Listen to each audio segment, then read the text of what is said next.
सनातन धर्म में विवाह 16 संस्कारों में से एक है। विवाह के कई प्रकार बताए गए हैं।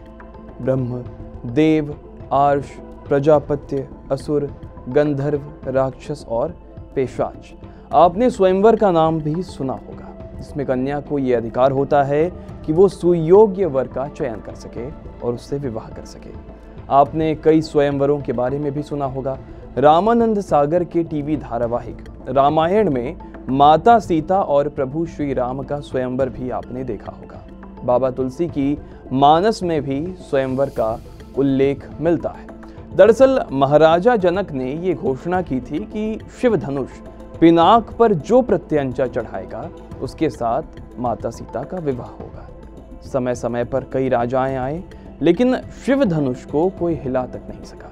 राजा जनक की प्रतिज्ञा की जानकारी महर्षि विश्वामित्र को थी। रामायण के बालकांड के 67वें सर्ग के अनुसार मुनि विश्वामित्र अपने शिष्य राम और लक्ष्मण के साथ जनकपुरी पहुंचते हैं और महाराज जनक से शिव धनुष देखने की इच्छा जताते हैं। मुनि विश्वामित्र के कहने पर महाराज जनक श्री राम को धनुष दिखाते हैं, जो शिव का धनुष था। शिव धनुष पिनाक को देखकर इस बात का अंदाजा लगाया जा सकता है कि क्यों कोई भी राजा इसे उठाना तो दूर हिला तक नहीं सका था। बता दें, पिनाक लोह धातु की विशाल काय संदूक में रखा था। इस संदूक में 8 पहिए लगे थे। इसे एक जगह से दूसरी जगह ले जाने के लिए 5000 आदमियों की जरूरत पड़ती थी। पिनाक उस काल का ब्रह्मास्त्र माना जाता था। इस चमत्कारिक धनुष के संचालन की विधि महाराज जनक, माता सीता, परशुराम और विश्वामित्र ही जानते थे। संभव है कि महर्षि विश्वामित्र ने राम को धनुष संचालन की विधि बताई हो। पलक झपकते ही राम पिनाक को उठाकर उस पर प्रत्यंचा चढ़ा देते हैं। प्रत्यंचा चढ़ाने के बाद जैसे ही राम बाण संधान के लिए प्रत्यंचा को कान तक खींचते हैं, वैसे ही पिनाक 2 हिस्सों में टूट जाता है। धनुष भंजन का वर्णन करते हुए बाबा तुलसी ने रामचरितमानस में लिखा है, लेत चढ़ावत खेंचत गाढ़े, कहूं न लखा देख सब उठाड़े, ते ही छन राम मध्य धनु तोरा, भरे भुवन धुरी घोर कठोरा।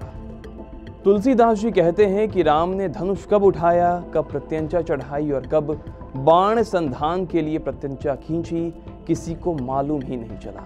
तीनों काम इतनी फुर्ती से किए गए कि वहां मौजूद लोग केवल राम को टूटे धनुष के साथ देख पाए। शिव धनुष टूटते भयंकर ध्वनि हुई थी। तीनों लोक में छा गई ये ध्वनि। धनुष भंजन के बाद महाराजा जनक ने गुरुजनों के आशीर्वाद से शुभ मुहूर्त में राम और सीता का विवाह संपन्न कर दिया था। शिव धनुष भंजन और सीता विवाह को लेकर पौराणिक ग्रंथों में अलग अलग उल्लेख मिलते हैं।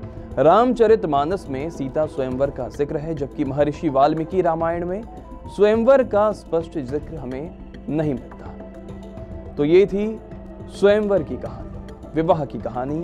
और इसी तरह की खबरों को जानने के लिए बने रहिए TV9 डिजिटल के साथ।